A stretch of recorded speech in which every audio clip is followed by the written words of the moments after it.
Mesdames, mesdemoiselles, messieurs, votre attention s'il vous plaît, ici une vidéo de la plus haute importance. Je m'en vais dénoncer un acte de barbarie des plus horribles et qui ne devrait plus avoir lieu en ce monde. Alarme, s'il vous plaît.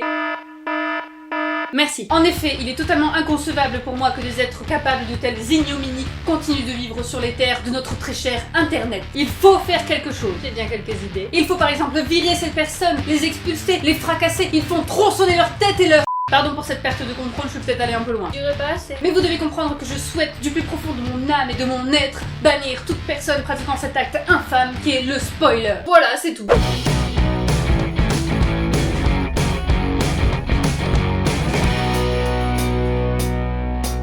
Et pour commencer, bien évidemment, il faut avoir les bases. Mais alors, qu'est-ce qu'un spoiler? Eh bien, c'est tout simplement quand quelqu'un te raconte la fin d'un film, d'une série ou autre que tu es en train de suivre et qui te gâche bien évidemment du coup toute la surprise. Mais pourquoi ces personnes font-elles ça, puisque ça n'a pas l'air très gentil, n'est-ce pas? Eh bien, c'est tout simplement pour te casser les couilles et détruire tout ton plaisir de découverte, parce qu'il n'y a absolument aucune raison et aucun intérêt pour la personne qui te spoil, mis à part un espèce de jeu sadique et malsain de te voir souffrir. Ouais, je me suis peut-être un peu énervée. Franchement, même Jigsaw est plus sympa. Pour une fois, on est d'accord. On va jouer à un jeu.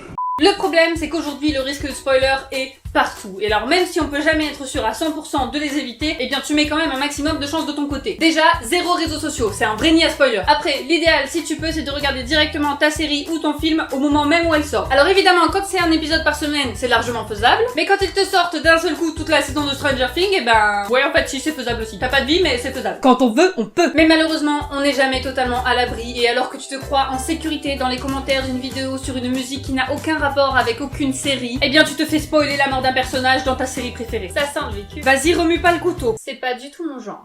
Bref, généralement quand tu te fais spoiler en lisant, du moins le premier réflexe que tu as c'est de fermer très très fort les yeux ou de regarder ailleurs. Comme si ça allait avoir l'effet magique de te faire oublier ce que tu viens de voir. Et oui, sauf que c'est déjà trop tard. L'information est déjà bien ancrée dans ton cerveau et tu ne penses plus qu'à ça. Ah, sors de ma tête! Un coup de main. Et oui, et tout ça c'est la faute de Spoiler64 qui vient de profond avec son spoiler. Derrière les bips, c'est pas un très joli mot. Et généralement, juste après que Spoiler64 il t'ait spoilé, du coup, et bah toi, ta réaction c'est de l'insulter. Voilà, hein, tu l'insultes. Même si t'es chez toi devant ton ordi et que jamais il entendra ces mots, tu l'insultes. Mais tu l'insultes, mais c'est pas comme si ça allait te faire oublier ce que tu viens de voir, hein. Mais sur le moment, ça te fait du bien, ça te détend. Bah oui, parce que malheureusement, on n'est pas dans Men in Black. Donc, pas moyen d'oublier un instant de sa mémoire à court terme grâce à une petite machine. Non mais vous vous rendez compte que c'est quand même un remède anti-spoiler, ce petit truc. Putain, mais arrêtez toute recherche spatiale et concentrez vos milliards là-dedans, ça peut sauver des vies. Je veux cette machine. Et oui, car pour l'instant, à moins qu'on te découpe le lobe temporal, y a aucun moyen que t'oublies. Et croyez-moi, j'ai essayé. Concentrer son attention sur autre chose. Vous avez vu comme mon décor, il est vachement beau, il est plein de couleurs et de stitch et de... j'arrive pas à oublier. Chanter une chanson relou en boucle dans sa tête. Baby shark doudou doudou doudou, baby shark doudou doudou doudou. L'alcool. Ah non, là, je suis sûre... Non mais, écoute, je suis sûre que là, demain, genre... Attends, mais... trop de cheveux. Demain, je me rappelle pas. Bref, je sais par contre que y a un gars. Écoute, quitte pas la vidéo. Eh bah, y a le gars, il m'a spoilé. Il m'a spoilé et c'était méchant.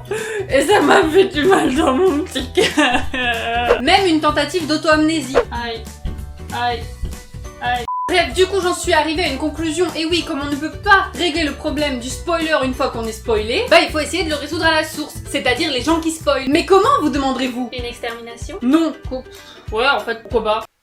Bon, en fait, pour pas vous mentir, j'ai pas vraiment trouvé de solution au problème, mais je me suis dit qu'on pourrait peut-être en discuter ensemble dans les commentaires. Qui sait, vous avez peut-être des astuces. N'hésitez pas à les donner, ça peut sauver des vies. Bien que plus j'y réfléchis, plus je me dis que l'extermination c'est peut-être pas une solution aussi, quoique, ouais, non. Bref. Du coup, j'espère en tout cas que vous aurez apprécié cette vidéo. N'hésitez pas à liker si c'est le cas et n'oubliez pas surtout de la partager afin que nous soyons toujours plus nombreux à nous battre contre le fléau qui est le spoiler. Wouhou! Bref, je compte sur vous. En tout cas, nous on va se retrouver samedi du coup pour le premier web time. Et oui, je sais, je suis en retard d'une semaine, mais mieux vaut tard que jamais. C'est vraiment mon credo de vie, ça. Enfin, d'ici là, plein de bisous, à samedi. Ciao ciao, à la prochaine.